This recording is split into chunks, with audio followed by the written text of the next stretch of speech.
All right, we're back. We're reading Almost Odis by me, Dusty Thompson. Get your copy on Amazon. If you're following along, we are on page 136. This will be the last video you see with this shirt, so I hope you kind of absorbed it over the last 5. We won't get back to it again for quite a while. I have an extensive wardrobe, so you'll see something else fancy next time. We're on page 136, the blog dated Monday, July 2nd, 2012. Are you called a butler if you don't get paid? Question mark. My sister, niece, and niece's boyfriend were here for a vacation last week. The dad couldn't fit it into his busy schedule to accompany us on our trip south, so we had to make it to LA and back bereft of the stimulating conversation he would surely have provided. He wasn't far from our minds, however, when on our trip back we noticed the most wonderful sight in the world, a Walmart.com delivery truck.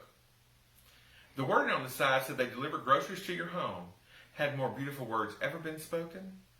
If I could just go online and click all the things the dad needs from the Walmart, I would never again have to get my passport stamped in little Guatemala again. I don't mind being around all those for whom Spanish is their only language. It's more the crowded street market feel of the whole experience, which does not meet my expectations for a fun-filled Saturday morning. I'm far too bougie. Most Saturday mornings I like to go have brunch somewhere and read a book or stare at people and look at what they're wearing. It's what I do. It's who I am. If I were a betting man, I would give you some ridiculous odds that there are in fact live goats and chickens tethered in the regions of that store into which I fear to tread, notably in the home and garden and sporting goods sections. Several years ago, I found to my dismay the home and garden section was more garden than home, so I have not returned. Apparently, I did not like the Walmart in Palo Alto. I feel kind of bad. I'm kind of dogging them out a little bit. Sorry, y'all. I apologize. I don't want to go there, but surely it wasn't that bad. Anyway, as the parent of exactly 0 real children, lest we not forget the imaginary Kinley, I keep forgetting a vacation with a teenage girl is not so much a family outing as it is like a trip with Her Highness and the waitstaff who cater to her every whim. Now, I personally have no memory of my parents ever asking me what I wanted to do. However, this new generation doesn't wait for an opinion to be requested. They offer theirs up with greater frequency than a Kardashian plans a new marriage. And I can assure you, my parents did not care for our opinions, did not want to hear them. If they were shared, they were completely discarded immediately. Typically, growing up, we didn't so much take a vacation, then spend the summer at my grandparents' farm in Louisiana, or after my grandfather's death at my aunt and uncle's ranch in Texas.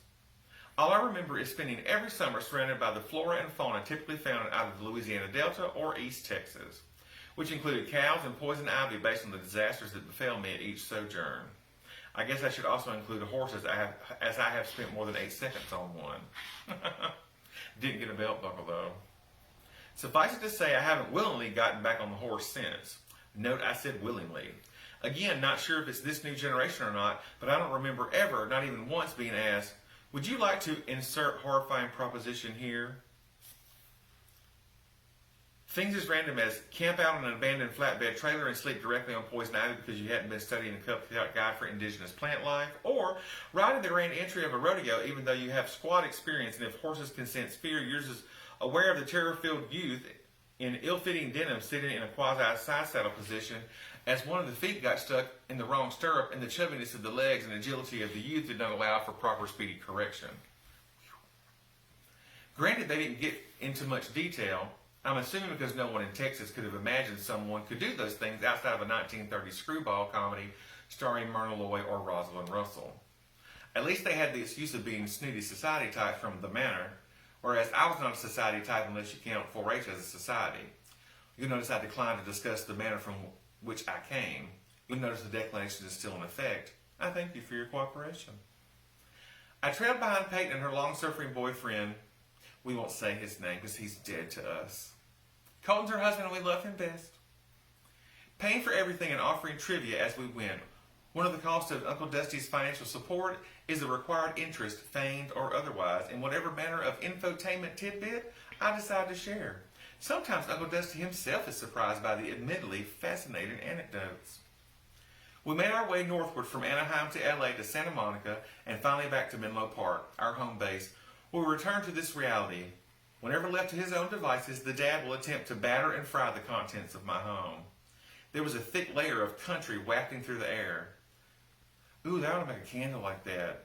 Yankee Candle should have fried chicken as a candle. That smells good. I'd buy that one. Such is the vacation for this year. I am familiar with the idea of a staycation where you're just off work to stay near or at home. But I'm not sure what I would call what my family did. Was it a poorcation? A countrycation? Whatever you called it, we would travel to a relative's home, and like house guests in Downton Abbey days, we'd stay at least a fortnight, if not a fortnight squared. Sleeping 8 kids to a pallet on the living room floor, trying to stay quiet lest you be beaten into submission, stifling giggles, persistent only because we weren't supposed to giggle, never rooted in anything actually funny. Peyton has never known the joys of floor sleeping. Her vacations always involve an upgraded suite at the Marriott, as my government job affords travel point accumulation at a rate far above my income level. And that's for real. I'm a lifetime platinum member at Marriott, y'all. I'm straight up bougie. Left to my own dollars spent, I will be platinum only at Motel 6 or at the very least Super 8, who would probably base their levels of appreciation for patrons on something like lunch meats. I like to think I'd be Black Forest ham, hand sliced in the deli. Truth be told, I'm so cheap sometimes when it comes to spending on myself, I'd probably be clearance price hogshead cheese. Ew. We trail behind Her Highness, who, like other members of the royal family, does not carry cash. Although she has more purses, handbags, and wristlets than a shoplifting starlet, we never seem to carry anything on her person that would cause her to have access to necessities such as sunglasses, lip balm, or snacks because her mother is there for such things with her giant bag. We're like a butler system sponsored by Coach. Then we moved into Kate Spade after this, y'all. I wish we could still be with Coach. Or even before that, Dooney and Burke. My credit card would probably appreciate that better. We do love Kate Spade, though. We've bubbled throughout many ports of call: New Orleans, Colorado, LA, San Francisco, Hawaii, New England. She has stated the desire to go to Minneapolis and the Mall of America, but I feel my credit cards wouldn't survive this particular destination, intrepid though they may seem.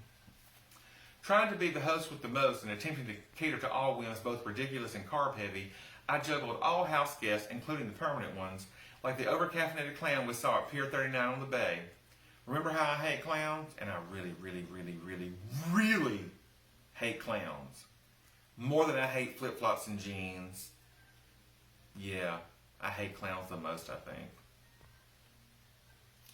Well, I really, really hated this one, and not just because he thought his seersucker pants were ridiculous.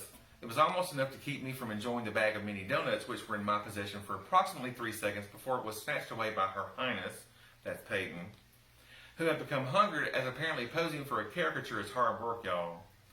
She shared my pilfered treats with that boy, who shall remain nameless, who was ravenous as apparently mooning over a 6-foot-tall 16-year-old is also hard work. Kids these days don't know a thing about real work, said my inner old lady. Of course, there are those in the boomer generation who reside in my home who feel they should be rewarded for waking up and mass-producing Afghans at a rate which is the envy of the Japanese auto industry. So I guess it's not a millennial thing. It's a thing for people who are used to being waited on hand and foot. And that's where this lovely Walmart idea will come into play. I can give the dad his heart's desire, at least those desires which reside in the Walmart, which, truth be told, covers everything on his list except Harley-Davidson motorcycles. And I never have to leave the comfort of my home. Now I just have to convince them yarn is food. And I think we can all be happy about grocery delivery during Corona, because we have been using iCart from Gelson's and Whole Foods and Target. Unfortunately, the Filipino grocery store we frequent doesn't do that, so we have to go there, but only Ben goes inside because I'm scared. Anyway, happy pandemic. We'll see you later. Thanks.